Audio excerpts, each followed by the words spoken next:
Those feelings of failure are so hard. They're so hard to get over, and they overwhelm people, and some people can't get past them. And then every time some new thing comes up, when you have to rise to the occasion, you have to perform, you think about that time you failed, and it fucks your head up, man. You think, I'm a fucking loser, I can't do this, I'm gonna fail, I'm gonna fuck up. And then you define yourself that way, and you gotta get over it. We're built to walk uphill. And when you reach the pinnacle of the hill, you want to stop and appreciate the vision. But the next thing you want is a higher hill in the distance, because it's from the uphill climb that we derive our value. And I mean this technically. And so in some sense, you want a goal that you can never attain. So you can always move closer to the goal that recedes as you move towards it. You think, well, that's frustrating. It's like Sisyphus pushing the rock uphill. But it's not, because as you pursue that goal, you put yourself together and your life does get better and richer and more abundant. You want them to be above everything you're doing so you can continually move towards something that's more sublime and better. You want a horizon of ever expanding possibility. And so it does happen to people because they've staked their soul on the attainment of an instrumental goal. And it can be a pretty high order goal. It was in your case.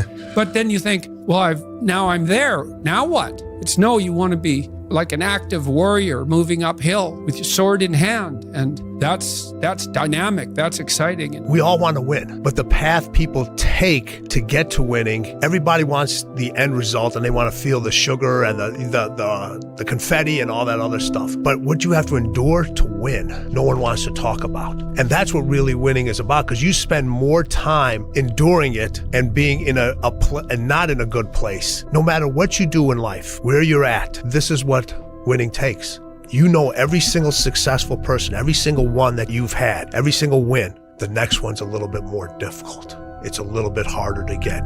You become more smarter, you become more educated, you know more, but you can't come back. You cannot come back the same individual, especially when you're trying to repeat at something that you've already won at. With Kobe, Game 6, they lost to Boston. All right, and they're having dinner, so he's sitting there and he's having dinners with the coaches and the team, and then he's different individuals, and then I get a text to say come on down, and he's sitting down. Kobe and I were having this conversation, and this is already remember he's already won 3 championships, so this was going for number 4, and he sits there and he has this conversation with me, and he goes, man, I hit him with everything but the kitchen sink.